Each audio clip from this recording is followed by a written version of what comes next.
और सत्ता में अब एक प्योर पॉलिटिकल मुलाकात की खबर बताते हैं, जिसमें आज तो सिर्फ सूचना है लेकिन एक्शन आने वाले दिनों में दिख सकता है।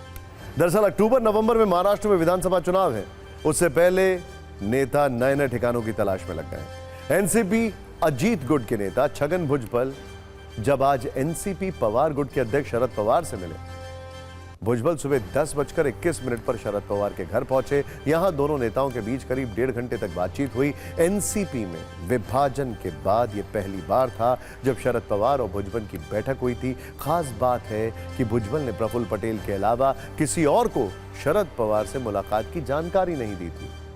इस मुलाकात के बाद छगन भुजबल ने दावा किया है कि वो मराठा ओबीसी आरक्षण विवाद के सिलसिले में शरद पवार से मिलने गए थे। यह दावा है, लेकिन अंदर बंद कमरे में दोनों नेताओं में क्या बातचीत हुई ये किसी को नहीं पता है।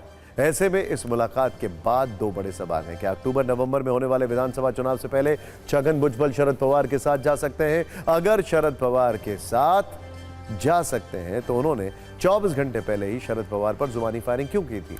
राजनीति के पंडित ये समझने की कोशिश में लगे हैं कि इस मुलाकात में सिर्फ आरक्षण पर चर्चा हुई या आगे के लिए कोई चुनावी खिचड़ी भी पक रही है। मैंने उनसे कहा कि आप राज्य के बुजुर्ग, सर्वश्रेष्ठ बुजुर्ग नेता है। ओबीसी को आरक्षण देने में आपने पहल की थी जब आप मुख्यमंत्री थे। अब ये सारे सवाल खड़े हुए हैं तो आपको जो है इसमें अगुवापन लेना चाहिए और ये कैसे शांत होगा राज्य, ये देखना चाहिए। हम कल जाने वाले थे, मैं जाने वाला था, जयंत पाटिल जाने वाले थे, शिखा पक्ष के जयंत पाटिल जाने वाले थे। हमको सबको बुलाया गया कि तुम बताओ, मेरी तबीयत खराब है। और तबीयत खराब होने के बावजूद वह जब भुजबल साहब में मिलते हैं तो भुजबल साहब का कद भी आप पहचान लीजिए। समाज और महाराष्ट्र में एकोपा रहना चाहिए। इसके लिए सत्ता पक्ष की तरफ से एक समझदारी का काम, समझबूझ वाला कदम उठाया गया।